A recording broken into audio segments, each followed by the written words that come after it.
Are you allergic to emotional closeness? So when I ask this question, I really invite you to look at, do you have relationships in your friendship or in your partnership with a love partner or even in your family where you notice that you kind of get allergic or you kind of take a step back when people want to get close to you? So most of the time, many of us think that we're really open. Some people might be aware that they kind of like don't want people getting too close. And there is something about having healthy boundaries. And some other people actually feel like they are open, but they might actually not be allowing people in. And the other person might say you're not really close, or they might actually not feel a sense of warmth and security in certain relationships. So if this speaks at all to you, I want to introduce you to a concept that's called intellectual vulnerability.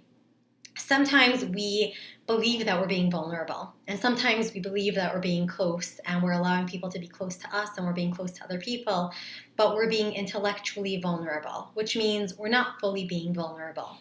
Now, the reason that each of us might do this, or any of us might do this, is for a number of reasons.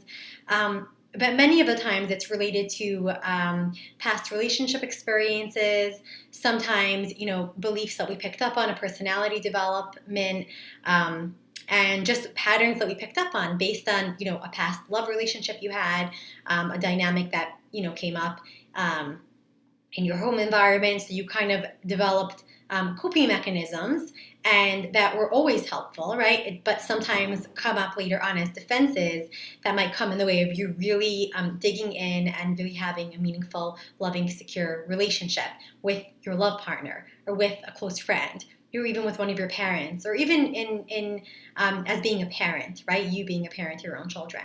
But these two things, I'm going to give 2 pointers specifically more to adult relationships, more specific to love relationships and to friendships. And adult relationships. So I'm just going to talk a little bit more briefly. So if you notice that you are intellectually vulnerable, what that's going to mean is that although you are close to someone, you're going to notice that there's a part of you that's always withholding something. And I don't mean in terms of having healthy boundaries. I mean in terms of like a part of you is present, but you also have a part of you that's still holding back something. You're not fully really engaging and letting the person know all of who you are. You might notice that you have that you hold secrets. You might notice that when somebody gets a little too close, you very quickly take a step back. It might not be a physical step back. It might be like a psychic step back, right? Or you might notice that you have fear when somebody, shows up to you and really wants closeness, and not in a dangerous way, but really in just like wanting to love you and get to know you, you start feeling fearful or frightened or mistrustful, So any of those things, if you notice that you have that, then you might get curious about, is this a coping mechanism? Is this a defense? And what's this really all about? Now, of course, you can do your own healing, but I'm just going to give 2 tips about what you can do to help yourself in these kinds of relationships. So the first one I would say is transparency. So what does that actually mean? So it means like being transparent with yourself, right? First get clear about like what's really going on, right? Instead of like convincing yourself that you're being fully vulnerable when really you're being intellectually vulnerable. So just be transparent with your own self. Start like practicing honesty with yourself, radical honesty about what's really going on without shaming yourself. And then I would encourage you to be transparent with whoever it is that you're with. So if there's a good friend of yours that's like, recently I feel like you're not as honest, or I don't know, the dynamic feels weird, or even if your friend doesn't pick up on it, or even if your lover doesn't pick up on it, there's something very rich about being able to say, hey, did you notice that when you kind of like say I love you, or when you say like I'm here for you, or when you invite me out to grab a coffee, I kind of pull back. It's just because like I'm just getting to know you, or it's because I noticed there's the part of me that like worries, like are you going to be here, or whatever it is that's coming up. You don't have to give too much details, but you could be transparent and just be like, it's part of just my own coping mechanism. I just wanted to let you know I'm aware of it. I don't want you to feel confused, and I also even want to just bring it up so that like I can kind of notice it when it comes up, and then it just be part of this, right? Obviously, you're going to share this with people who have earned your trust, and it's not a new friend or not a new partner, but people who have been in your life, but you're noticing you want a much deeper connection. right?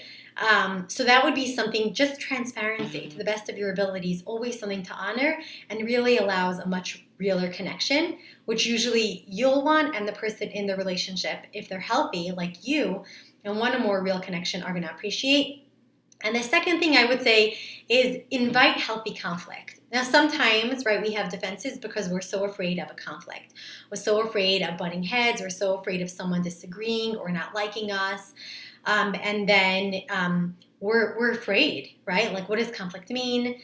Is it a danger zone? And the more that we can actually have a conflict, have a disagreement, have like an argument about something, have two opposing opinions and still stay connected and appreciate each other and love each other in whatever kind of context of the relationship, that's the healthiest thing you can do for yourself, and that will allow your vulnerability to come out more.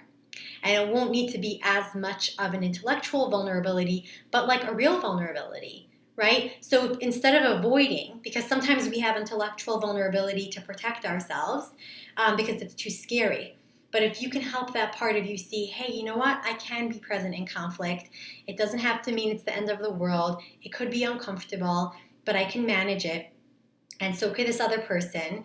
And obviously with healthy communication skills and with being able to say, like, this is uncomfortable for me to bring this up. I don't want to talk about something that's constructive criticism, or, there's something that bothered me, or is there something that bothered you? Could you rather bring it up so that we can actually, from both ends, really just be transparent and talk about if there's a disagreement or conflict. That's the healthiest way to get close. So here are just 2 tips. I wrote some more in my blog linked below, all about if you're allergic to closeness, what would that look like, and some tips to help you be less allergic and really be able to dig in and really be more present in the rich relationships that are in your life.